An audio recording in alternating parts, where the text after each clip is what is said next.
Hello, kiddos. Welcome back to another set of notes. As you can see by the title screen, today we're going to talk about the civil rights movement. Civil rights movement describes the increased focus on rights for people of color in the United States from, I guess it depends on what year you pick. We can just say generally the 1950s throughout the 1960s. You might even make a case that it is kind of still going on today.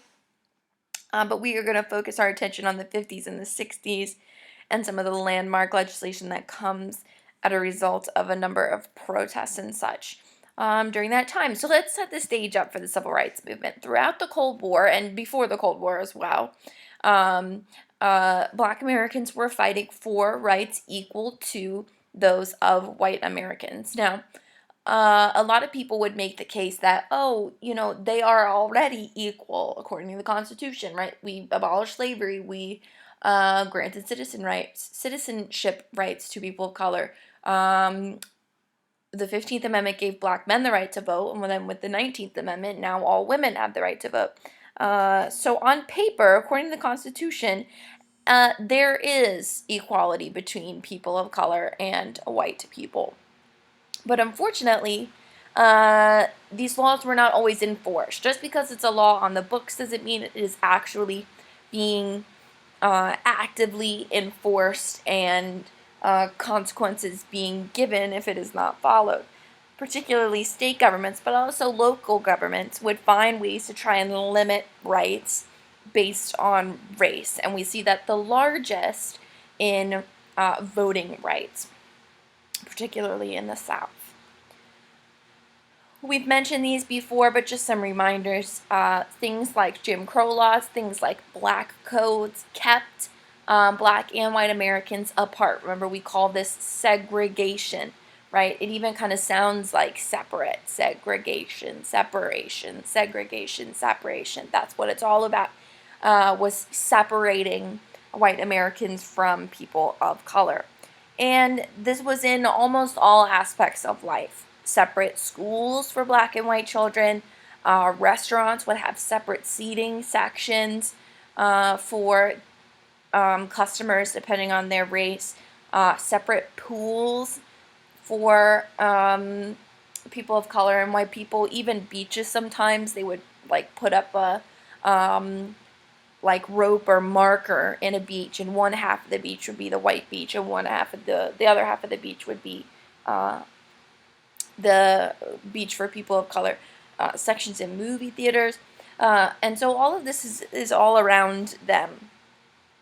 This is what they called separate but equal, okay? And they tout this policy as being okay. Remember that the Supreme Court actually ruled that separate but equal was allowed in Plessy v. Ferguson, that it was okay, it was constitutional to separate races so long as their conditions were equal. Now, while there's a problem in that in of itself, we also know that it was not equal, that the black section of the restaurant was usually, not as well served and not as well kept, and probably in, the worst section of the restaurant, if that's even possible. The white public pool was probably much more well tended to, probably had a good lifeguard on duty, a trained lifeguard, whereas the pool for people of color was probably not cleaned that often, probably didn't have a lifeguard. And so we know that the equal is untrue, right? Again, even if they were equal, I don't know that this is such a great policy. It sounds still sketchy to me, but inherently this policy was not fulfilled because it was separate and unequal. This is an example of how there was separation in all types of public life, right? So even water fountains, right? This is the water fountain for white people, and then this is the water fountain for people of color. And you can see, regardless of which one you think is better or not, they are different. They are not equal. This one looks refrigerated. That's probably what this part is. So it's probably nice, cool water, whereas this I don't even know how this works. I'm not sure what this thing is here in the middle. I'm not really clear on how this would even work, but you can just clearly see here that they are not equal. We start to enact some early change from a very important Supreme Court case called Brown v. Board, or sometimes you say the full thing, Brown v. Board of Education. This was a very important Supreme Court case because it overturns that policy of separate but equal. The Supreme Court rules that the concept of separate but equal is unconstitutional. By separating races, you are inherently saying that one group is better than another. You don't separate things into groups unless something is different. One is inferior and one is superior. One is better and one is lesser. So they say separate but equal, unconstitutional. Can't do that anymore. Now, a lot of people want to tell me that Brown v. Board of Education ended segregation, period. That's untrue. The Supreme Court, as part of the judicial branch, does not make laws. Okay? That is the, hopefully you just said legislative branch. Okay? The legislative branch is in charge of writing the laws. The Supreme Court does not have the power to write laws. They can only make judgments on laws that are brought in front of them. They can't just willy-nilly sit around and say, oh, I heard you guys passed a law. I don't like that law. Let's get rid of that. They can only pass judgment on laws that are brought before them in official court cases.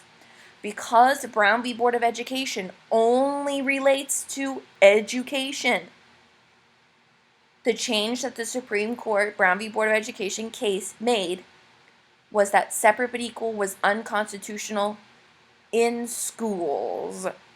Okay? So Brown v. Board doesn't end segregation everywhere. It ends segregation in schools. Okay? The Supreme Court can only make decisions about schools because the court case is about schools.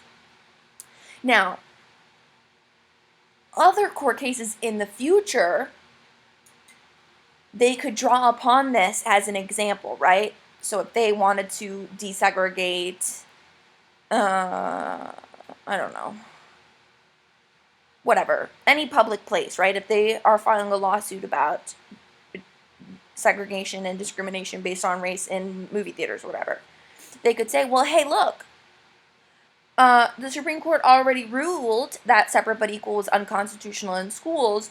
Therefore, since that is a public institution, it's probably likely that you'll also have to desegregate these, right? Look, you did it in the past, you can do it again here. So while it only addresses schools, I hate to say only because desegregating schools is important, but it was also able, people could use it as an example in the future to further desegregate other aspects of society.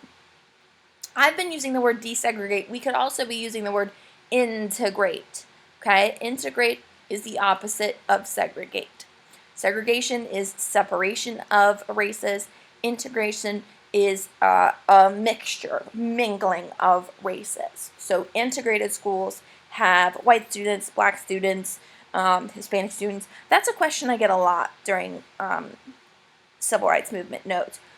Why do we always talk about only white and black?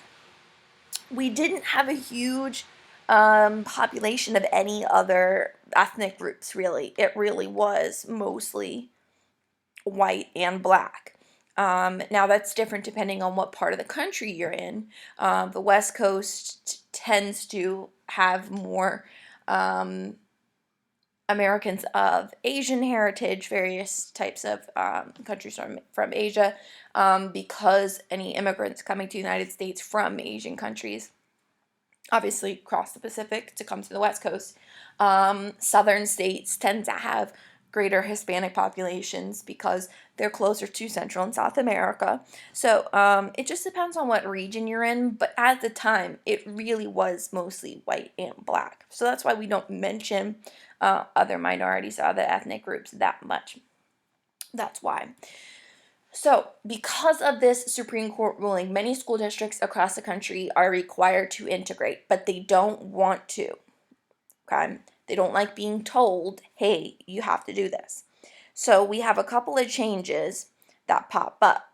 Okay? Like I said, even though the Constitution and the Supreme Court now say you can't segregate schools, you can't discriminate based on race in schools, local school like districts and local governments and sometimes even state governments are continuing to work to kind of get around this and continue to limit these rights. We see a rise in private schools. It is much easier to limit integration in private schools because there are a lot of ways to prevent it that are actually legal. So, for example, private schools don't typically receive funding, money from the government, whether that's a state government, whether that's a federal government, whether that's a local government. Private schools are set up independently. Therefore, they have a lot more freedom in the decisions that they can make. They get their money from tuition, right? Think about college. When you go to college, you have to pay tuition. Same thing for private schools. For private elementary and middle school and high schools, you have to pay money to go there. Well, at this time, because of, limitations on what people of color could do, people of color were less educated, were less likely to get good, consistent, well-paying jobs, and therefore were less likely to be able to consistently afford private school tuition. So that was one way that they were able to limit the number of black students at private schools, was money, keeping them out because they couldn't afford it. Private schools also could I hate to say make kind of random decisions, but they had a lot more leeway in the application process. They could deny students for a variety of reasons. Your grades aren't good.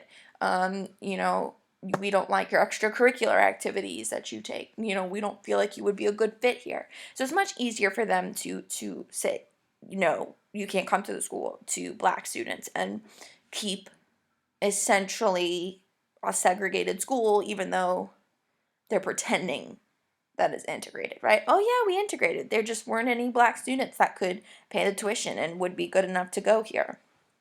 So it's a form of basically legal segregation, which is a loophole they weren't expecting. We also see something that we call white flight. White flight. It sounds pretty much like exactly what it is. We see large numbers of white people, especially families, leaving urban cities and moving to suburban areas. So urban areas are like the cities, right? Some people classify Winchester as urban. I see where they're going, but it's probably a pretty small urban area. Other good urban areas, probably good examples are like DC, Richmond, Leesburg is pretty urban. Again, like a small version of urban, like Winchester. Miami, Los Angeles, all of those are urban cities. And most people had lived in these urban cities because it was close to where people worked, right? Where people live was close so they could get to where they worked. Well, again, because people of color had lesser paying jobs, they had less money and were usually required to live as close to their job as they could get in order to be able to make it to work at a decent time without traveling like hours and stuff. White families typically had better education because they were allowed into the universities, better paying jobs as a result, and therefore had extra money to be able to move some distance away from their job, purchase a car, pay for gas and all the, standard bills that come with car insurance and repairs and that kind of things, and were able to now live 20, 30 minutes away from where they worked because they could get there by car. So we see this white flight, people moving out of the urban cities into suburban areas because it was predominantly white families who could afford to do this. Where they moved, the schools were predominantly made up of white children, and they couldn't be accused of segregation because it was like, well, we're not keeping out any black students. There just aren't any black families that live here. So again, we have another example of it's what we call de facto segregation, meaning it's not like a law. There are no rules that say, oh, black students can't come into the school. But because of a series of basically unfortunate events, uh, there are no black students there because of circumstances that have prevented them. So that's what we call de facto segregation. Um, and probably the worst, in my opinion, school districts would just close. School districts said, no, I don't want to segregate. Excuse me, I don't want to integrate. I don't want to do that. So we're just going to shut down. And even here in Virginia, Prince Edward County Schools here in Virginia closed for 5 years. I feel like it's been 5 years already, but at least we're not closed because we're still obviously learning. But shut down, closed, nobody was learning, teachers out of a job, kids not going to school. 5 years. I mean, damn, you gotta really, really not want to integrate to be shut for 5 years. Yikes. Okay, so that should really hit you as to how prejudiced this time is. They really made the decision to not educate these kids for 5 years because that's how much they didn't want to integrate. They didn't want to have black students and white students. The people who are really suffering, though, here are black families and poor white families because once Prince Edward, the public schools closed, if the family had enough money, you could just send your kids to the private school. So a lot of wealthy white families, wealthy white children, didn't miss out on an extended period of time of school because they just went to a private school. Their family could afford it. But people who rely on public schools because they can't afford the tuition for private schools were out of 5 years of education. That's insane. That's absolutely nuts. As much as we don't like coming to school, right? As much as you guys drag yourselves into school tired, with all kinds of coffee, which honestly, me too. But as much as we don't necessarily love every second we're at school, we at least know that it's a valuable thing, right? What we're learning in school in some way or another is going to help us in the future. At the very least, getting a good, high school diploma is going to help you. Missing out on 5 years, that's a really long time.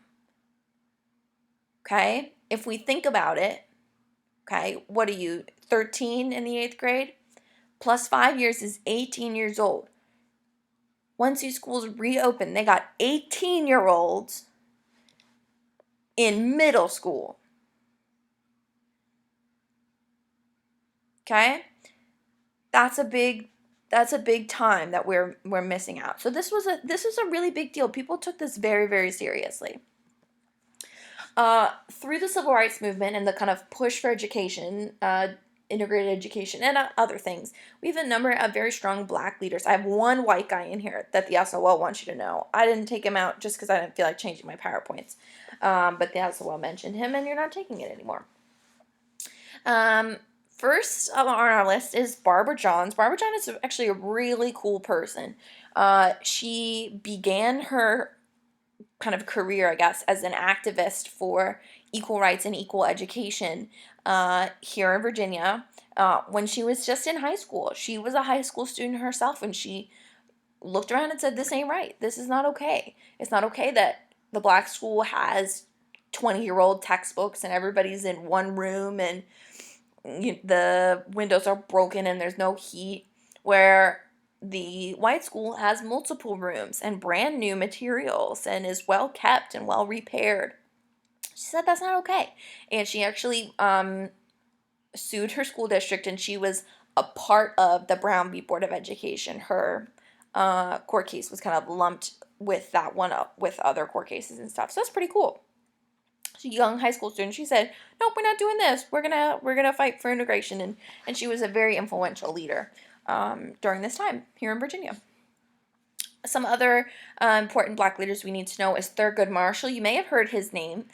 He was a lawyer for the NAACP, which stands for the National Association for the Advancement of Colored People. We have talked about the NAACP before when we talked about our early,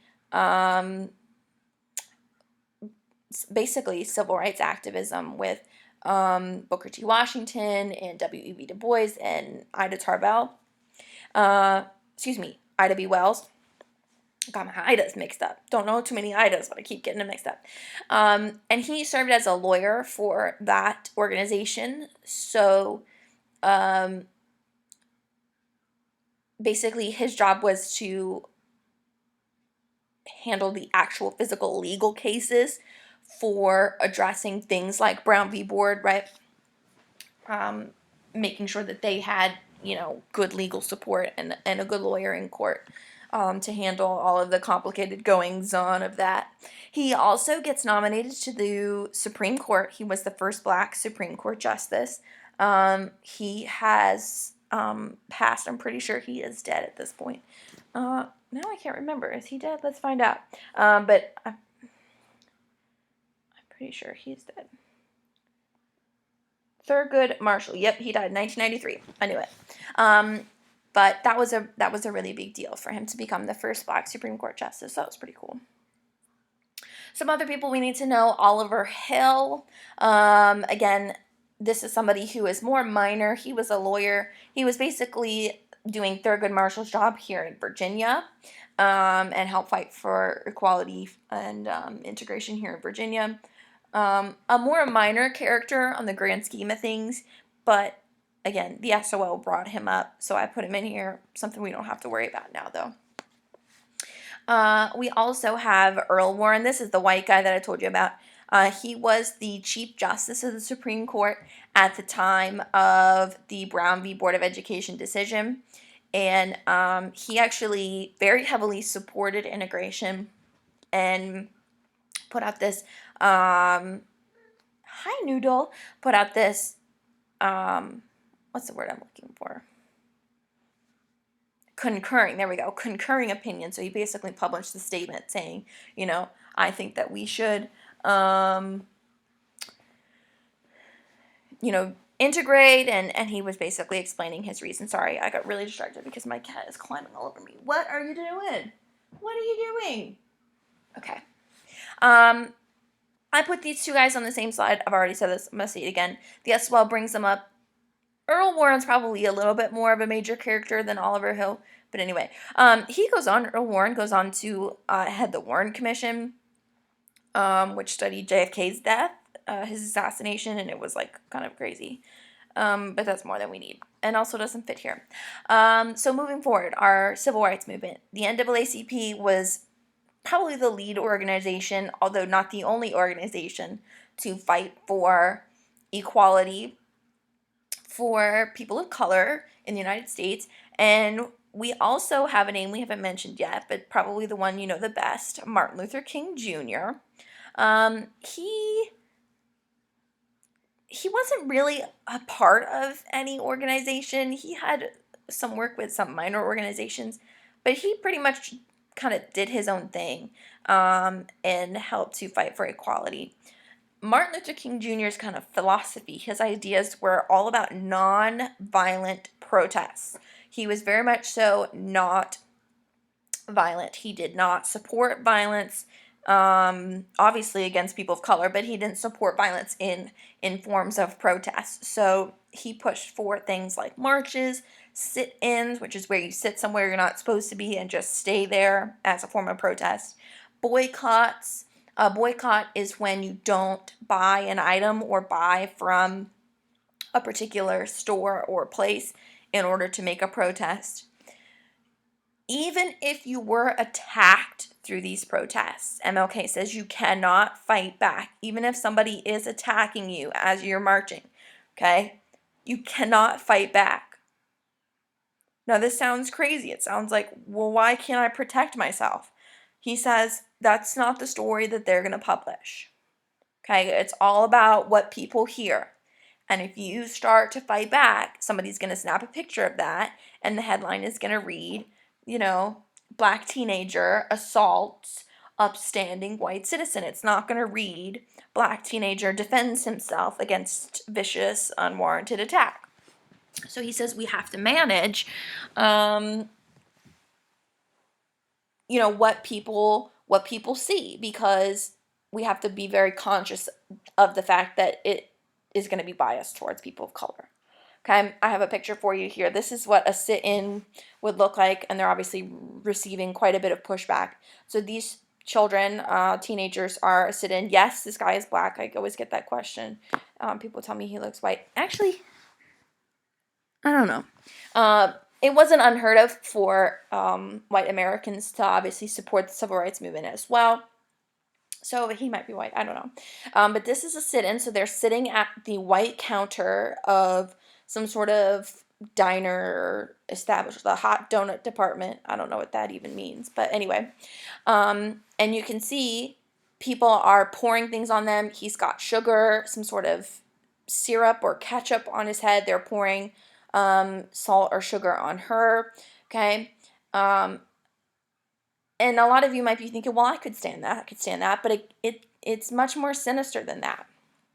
People shouting obscenities and slurs at you, threats, violent threats about you, about your family, your brothers, your sister, your mom, your dad, your pets, your friends, even sometimes physical violence. A number of protesters during the civil rights movement, especially at sit-ins and things like that, had injuries like dislocated shoulders from people in the crowd would yank them out of their seat, dislocating their shoulder or their rotator cuff or something like that.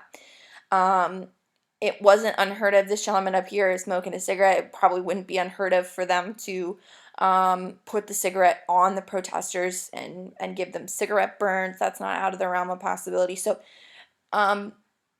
very difficult to just sit there and let people say these things about you and about your family and about what they're gonna do to you, how they're gonna hurt you. I think somebody burn you and say these things to you, and you just have to sit there. You just sit there. You can see her arm here is covered in sugar or whatever, and they're just sitting. They're not saying anything back. They're not turning around. They're not making a move to react in any kind of way, because the second they do, that newspaper headline that they're going to publish is, like I said, black teenager attacks innocent diner customers. So nonviolent protest, a lot of people accuse it of being a weak way of trying to fight for your rights, but I really don't, in my opinion at least, I don't think so. I think that takes a good, strong character to sit there and put up with all of that. Another major leader of the civil rights movement is Malcolm X. Malcolm X is pretty much the opposite of Martin Luther King Jr. They both fought for equality for people of color, civil rights, but they had very different ideas about how to go about that. Malcolm X was leader of a group called the Black Panthers, and he was also a member of a group called the Nation of Islam. Now, very, very small tangent here. Be careful here. I don't know how much you guys know about the Nation of Islam. The Nation of Islam is different from the religion of Islam. So somebody can be a Muslim but not be a member of the Nation of Islam. In fact, the majority of people who are Muslim are not a member of the Nation of Islam. The Nation of Islam is like, I hate to say cult. I don't think I have enough information about them to call them a cult, but it's definitely a small section of Muslims, particularly black Muslims, and they are very much so a militant group, which means let's put it pretty plainly here, they have guns and they know how to use them. That's the good summary of them. So just be careful here. A lot of people say they see Islam and they think, oh, every Muslim person. That's not true, right? Think about like Jehovah's Witnesses, right? They're technically Christian, but not all Christians are Jehovah's Witnesses, right? Hopefully this is making sense to you. And like I said, Malcolm X and MLK are completely opposites in terms of their ideas and methods of achieving civil rights and equality. They were very much so about fighting for your rights. Again, they had guns and they knew how to use them.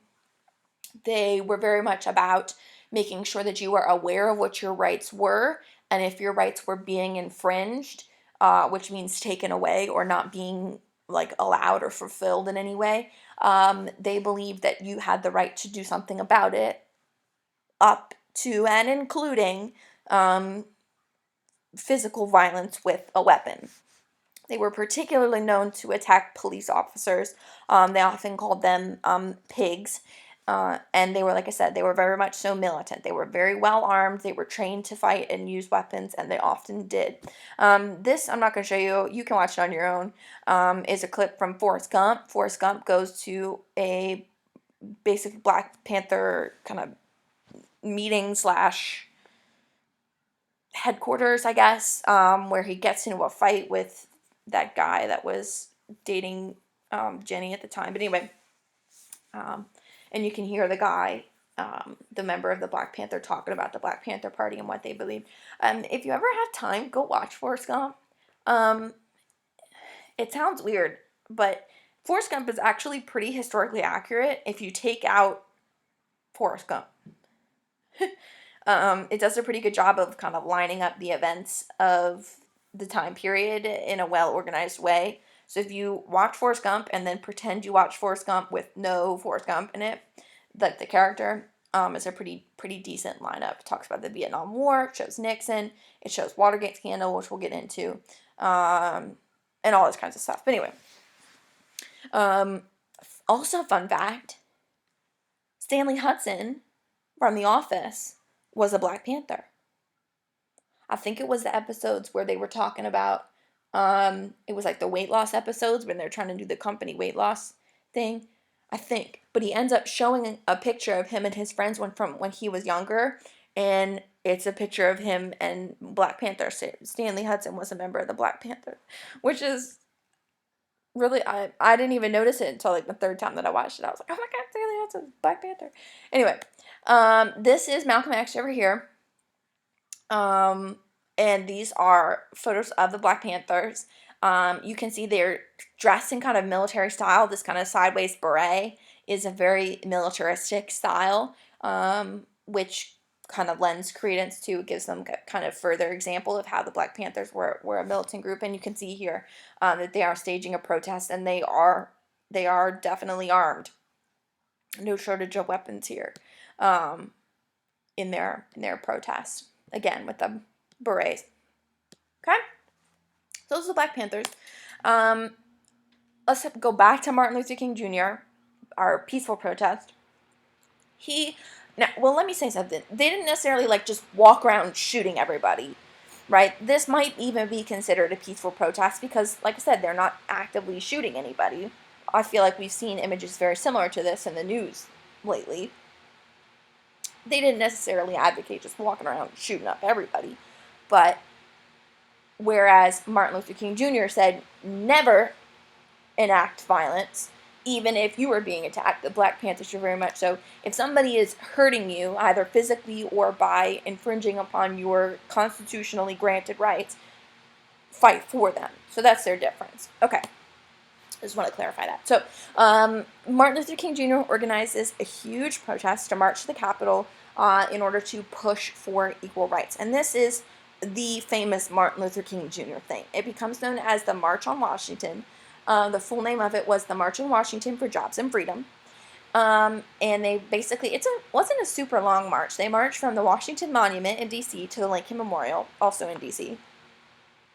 And it's mostly about showing the numbers of people who support this kind of cause. And then, of course, once they get to Lincoln Memorial, everybody's got to have, the big speech and say something. And this is where Martin Luther King Jr. gives his most famous speech, his I Have a Dream speech. Here you can see the March on Washington for Jobs and Freedom. You can see just how full of people it is. Okay. And this march and this speech were very influential in advocating for very clear civil rights legislation to be passed, closing loopholes, closing abilities for states to kind of come up with these sideways ways to get around these things. And it was very influential. You probably have heard some of it. So even though we face the difficulties Crank it. of today and tomorrow, I still have a dream. It is a dream deeply rooted in the American dream. I have a dream that one day this nation will rise up, live out the true meaning of its creed.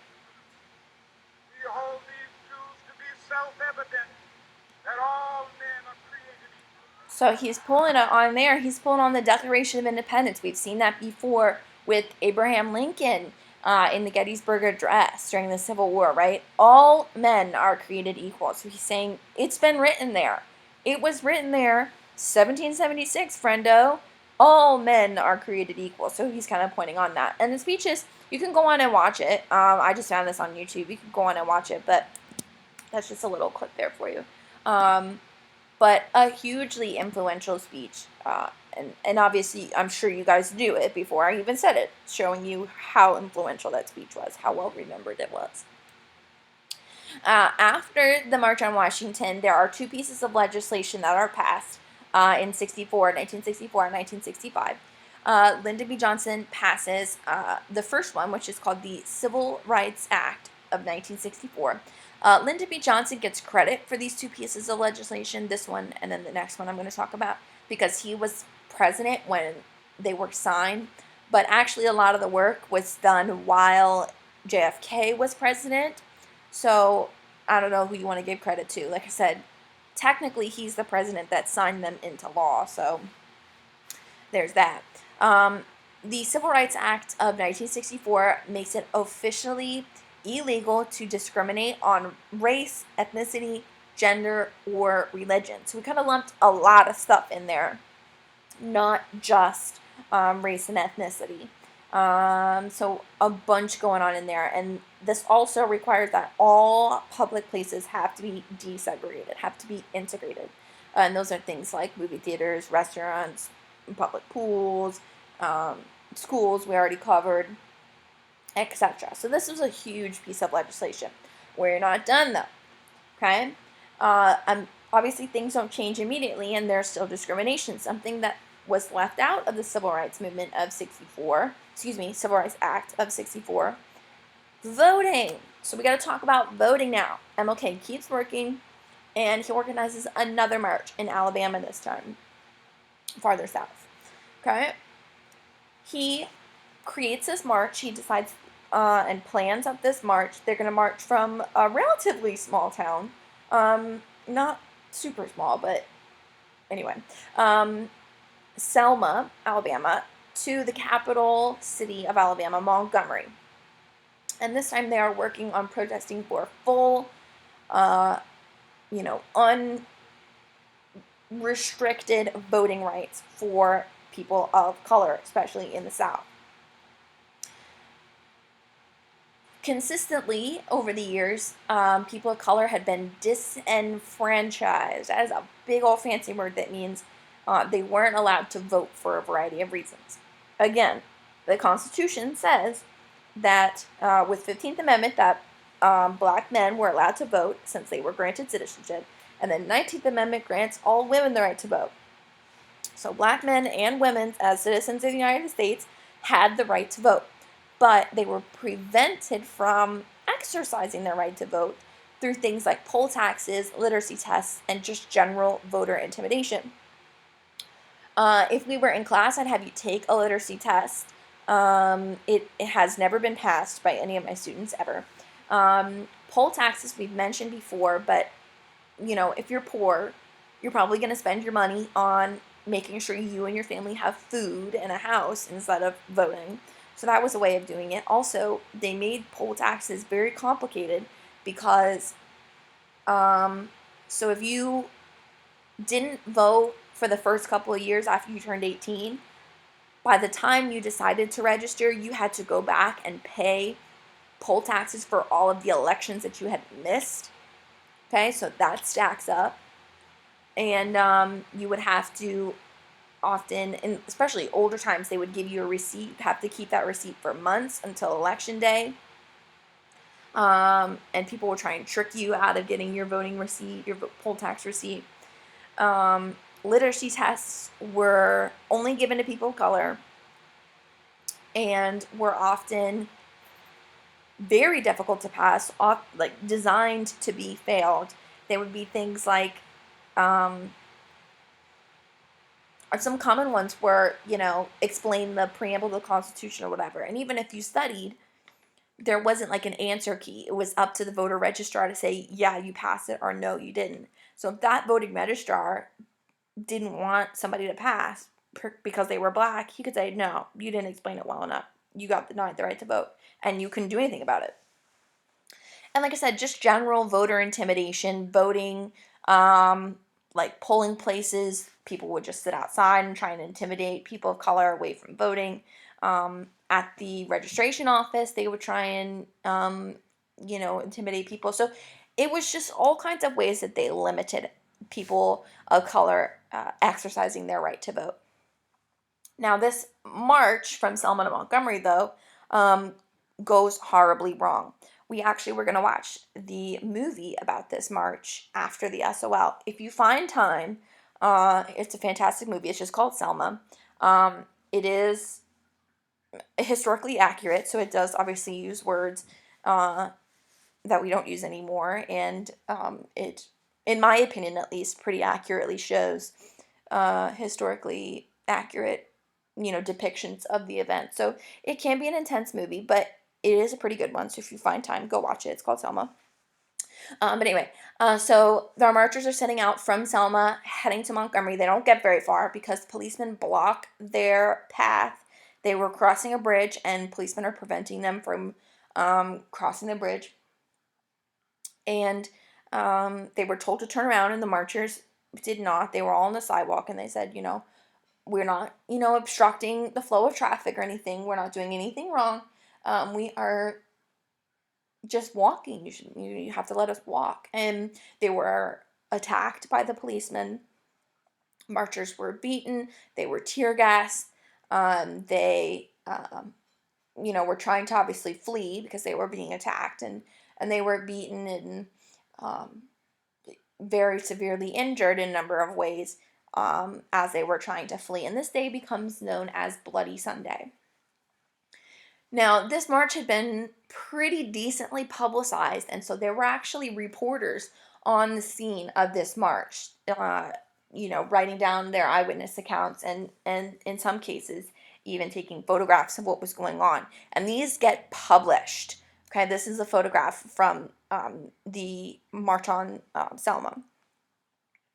It is believed that this person in the front is John Lewis, although I don't think anybody's been able to confirm it. John Lewis was a major civil rights movement leader. He starts off as a small town leader, and then after the march on Selma, he goes on to be a congressman and all kinds of stuff. But anyway, these pictures, the important thing, these pictures get published into newspapers, and they're seen on the news all over the world. And I mean, it's embarrassing watching people be treated this way. Obviously makes America look bad. People are like, oh my God, I can't believe America's still doing that over there. Oh my God, look at those heathens. Just beating people because they're trying to protest and stuff. And it was a really big deal. And this makes a lot of news.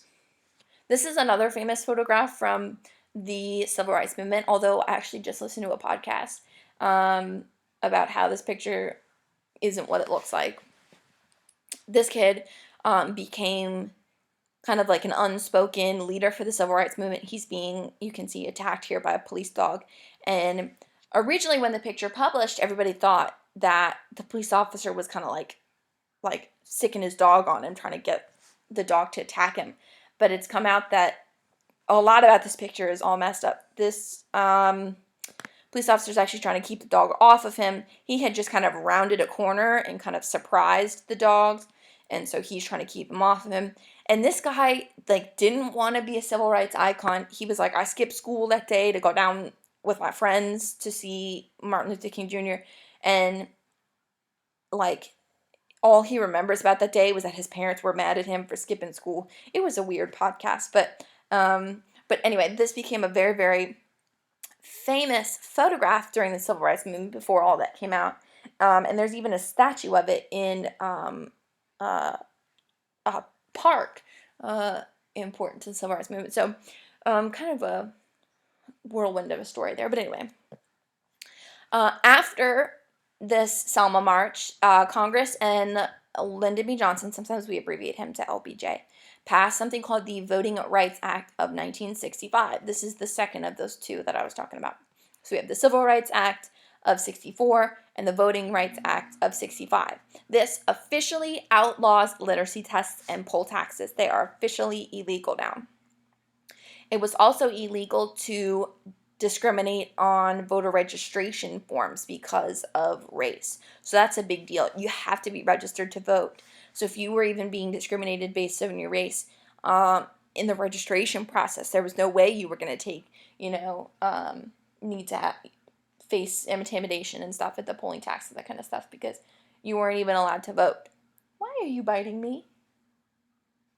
Why have you done this? Oh, goodness. You're weird.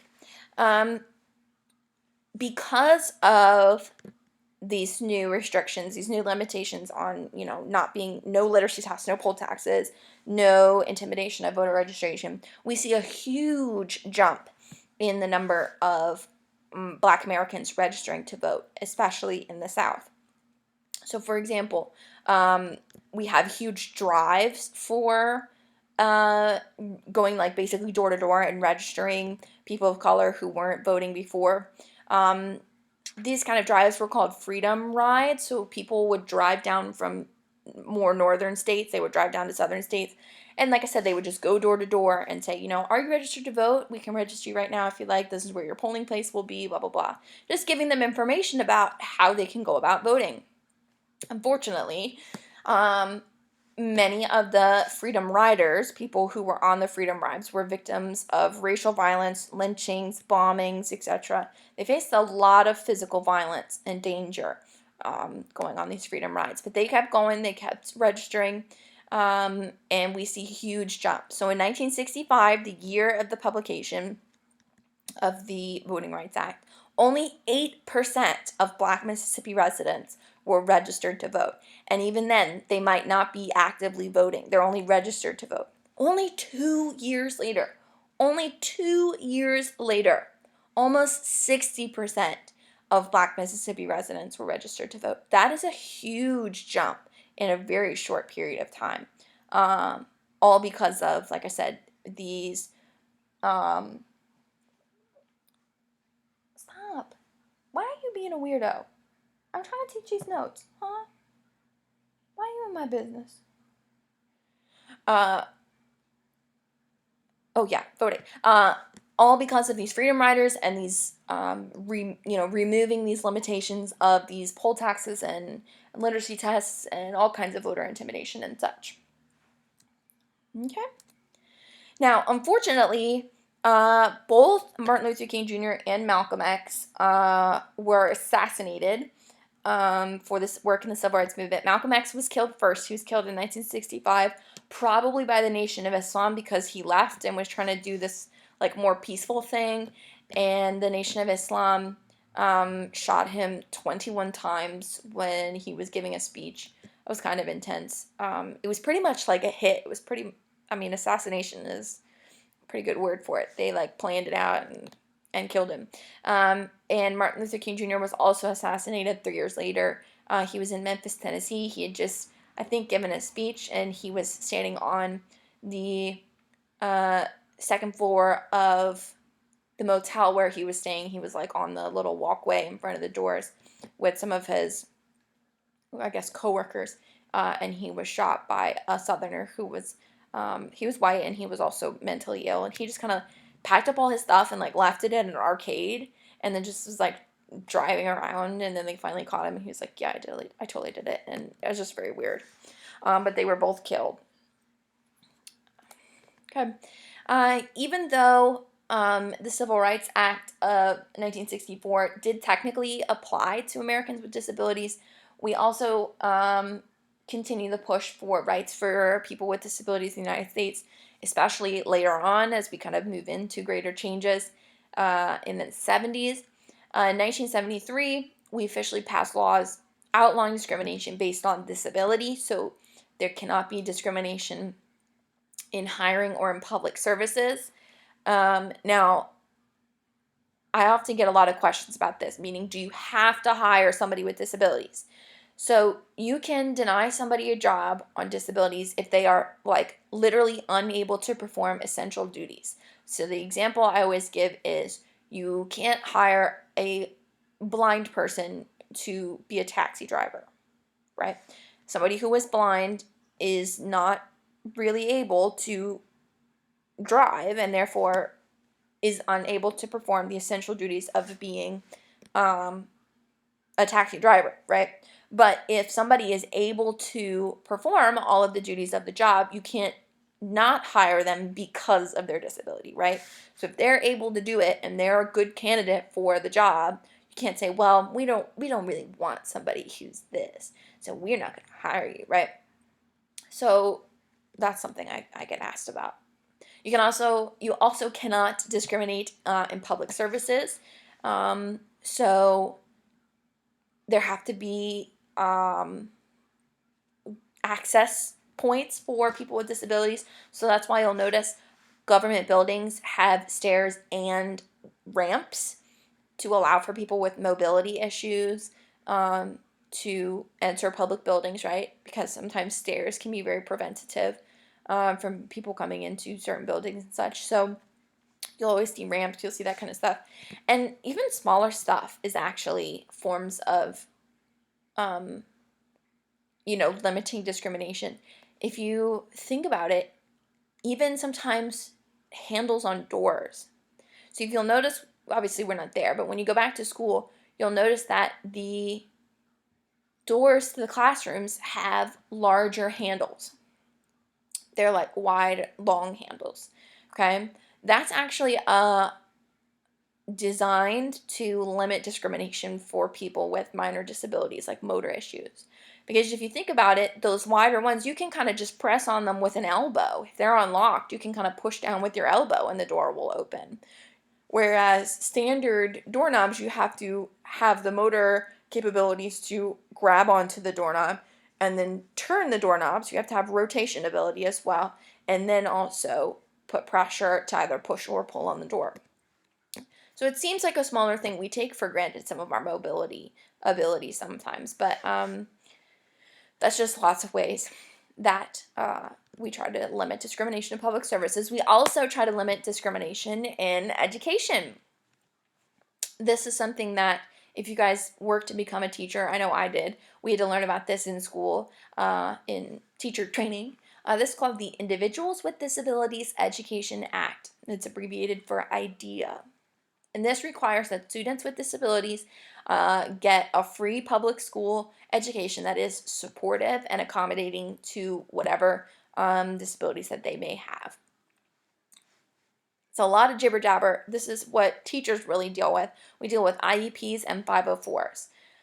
You don't really need to know too much about this, but just for the sake of while we're here, an IEP stands for an individualized education plan. So a student that is determined through testing to have some sort of disability that limits their full access to education, they receive an IEP, and it provides accommodations, different types of